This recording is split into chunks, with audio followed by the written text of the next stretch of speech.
ভূমিকম্প হলো মঙ্গলবার সকালে, কিন্তু পলেস্তারা খসে পড়ে গভীর রাতে। না, এটি ভূকম্পনের প্রভাব নয়। জরাজীর্ণ ভবনে ঝুঁকি নিয়ে থাকতে হচ্ছে ঢাকা বিশ্ববিদ্যালয়ের শিক্ষার্থীদের।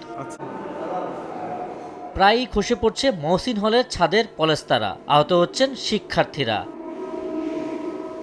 সোমবার দিবাগত 1:30টার দিকে হলের 204 নম্বর কক্ষে ইসলামের ইতিহাস ও সংস্কৃতি বিভাগের শিক্ষার্থী মাসুদ হাসানের মাথায় ছাদের পলেস্তারা খসে পড়ে। আঘাত পেলে নেওয়া হয় ঢাকা মেডিকেল কলেজ হাসপাতালে। মশারি টাঙানো থাকায় এ যাত্রায় বেঁচে যান মাসুদ হাসান। বলেন, এই ঘটনার পর মানসিকভাবে ভেঙে পড়েছেন তিনি। আতঙ্কে ঘুমাতেও পারছেন না। মনের অজান্তেই কী জন্য জানি মশারি টানাইলাম, এরপরেই আবার শুয়ে পড়ি।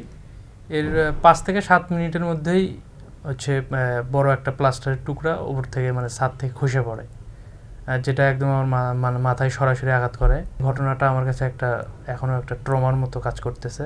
মঙ্গলবার দুপুরে এই ঘটনাকে কেন্দ্র করে হল থেকে মিছিল নিয়ে রাজু ভাস্কর্যের সামনে বিক্ষোভ করেন শিক্ষার্থীরা। পরবর্তীতে তারা উপাচার্যের বাসভবনের সামনে অবস্থান নিয়ে বেশ কিছু দাবি তুলে ধরেন। যেসব ঝুঁকিপূর্ণ রুমগুলো আছে সেগুলো ডিটেক্ট করে ওখানকার ছাত্রদেরকে নতুন হলে স্থানান্তর করা সম্ভব। কয়েক বছর আগে ভূমিকম্পের কারণে 6 তলায় একটা ভাই মারা গিয়েছেন। এক ভাই ভয়ে 2 তলা থেকে লাফ দিয়ে নিয়ে হাত পা ভেঙে ফেলেছেন।